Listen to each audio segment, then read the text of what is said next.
Mihawk, Shanks ou encore Barbe Noire sont des personnages qui apparaissent très rarement dans l'histoire. Leur point commun est qu'ils sont tous les trois très mystérieux. Je pourrais vous en citer d'autres comme Dragon, le Gorosei ou encore Kizaru.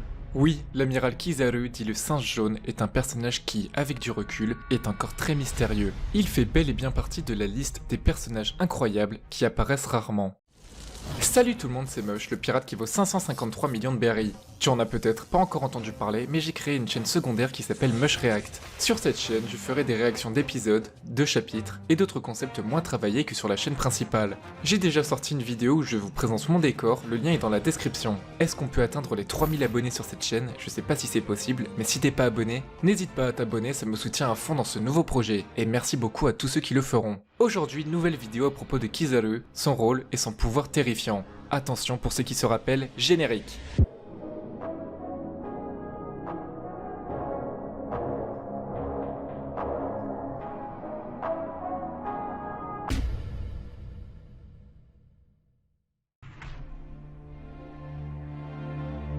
Borsalino, plus connu sous le nom de Kizaru, est un amiral qui prône une justice incertaine et ambiguë. Bien qu'on ne l'ait pas vu souvent, ses rares apparitions nous permettent de comprendre son rôle et surtout de clarifier le terme justice incertaine. On va commencer en mettant en place une chronologie de sa vie. Voici un dessin de Kizaru enfant. Il a l'air plutôt gentil et travailleur. Il a rejoint la marine lorsqu'il était assez jeune, au même moment qu'Akaino. Rapidement, il s'est élevé dans l'échelle hiérarchique en devenant vice-amiral. Il est à l'origine de la capture d'Arlong après la mort de Fisher Tiger et il est l'un des 5 vice-amiraux qui ont dirigé un Buster Call à Ohara.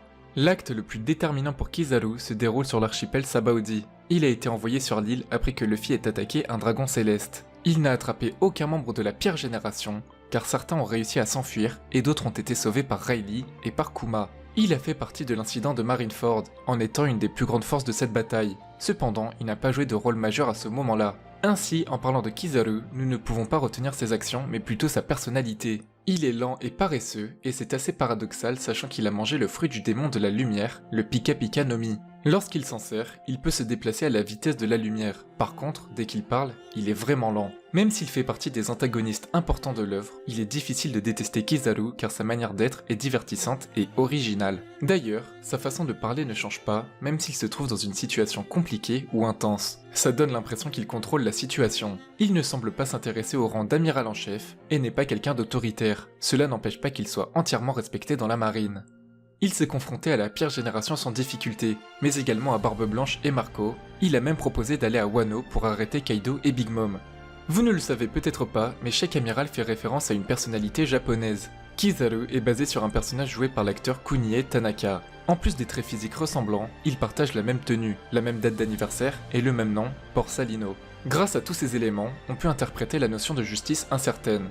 Ses actions ne sont pas précises, il ne suit pas une direction particulière. À Sabaody, on remarque à plusieurs reprises qu'il change de cible et d'objectif. Il n'arrête aucun membre de la pire génération, mais a capturé 500 pirates. Sa vision de la justice se situe d'une part totalement entre la vision de la justice d'Akaino et d'Aokiji, et d'autre part absolument pas. Je m'explique. Il essaye de capturer les Mugiwara, puis échoue comme s'il laissait tomber, ce qui rappelle un peu l'indulgence d'Aokiji et sa justice pépère. Mais pour se passer les nerfs, il capture 500 pirates, ce qui rappelle la justice absolue d'Akaino.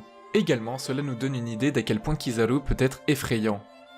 Avec tous les points énoncés, on a l'impression que Kizaru est quelqu'un d'extrêmement compliqué à vaincre. Il a toujours gardé son sang-froid, alors qu'il était en interaction directe ou indirecte avec des grands noms de ce monde. Barbe Blanche, Marco, Rayleigh, la pire génération, Ben Beckman, Kaido et Big Mom. Il est donc évident qu'il a profondément confiance en ses pouvoirs et ses capacités, et j'y reviendrai plus tard.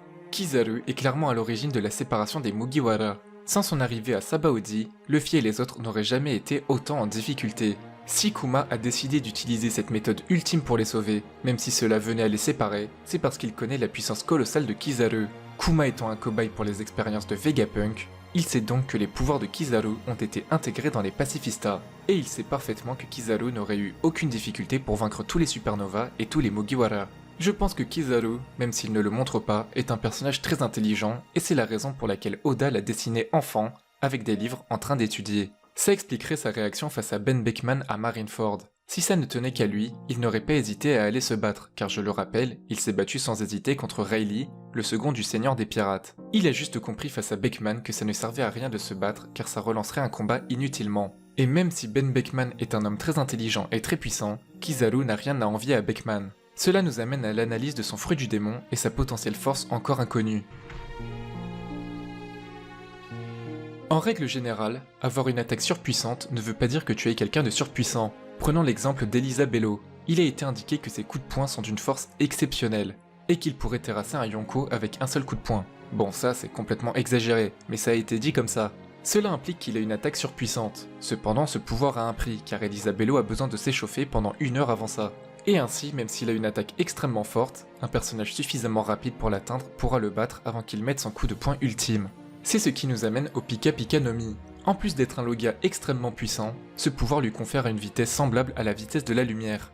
Contrairement à des Logias qui ont des ennemis naturels comme par exemple le feu et la glace, ou encore le Goro Goro no Mi des nerfs et le caoutchouc, le Pika Pika no Mi ne semble avoir aucun ennemi naturel.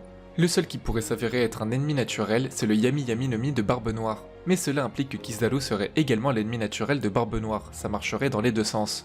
Même si le fruit du démon d'Akainu, le Magu Magu no Mi, semble être le Logia le plus puissant en termes d'attaque pure, le Pika Pika no Mi ne consiste pas juste à être plus fort en attaque. Il permet aussi d'être beaucoup plus rapide, ce qui augmente la puissance des attaques et la manière d'esquiver, donc la défense. Ça expliquerait pourquoi Vegapunk s'est servi des aptitudes de Kizaru pour les injecter dans les pacifistas. C'est le meilleur pouvoir pour les rendre polyvalents, ils sont puissants et très rapides.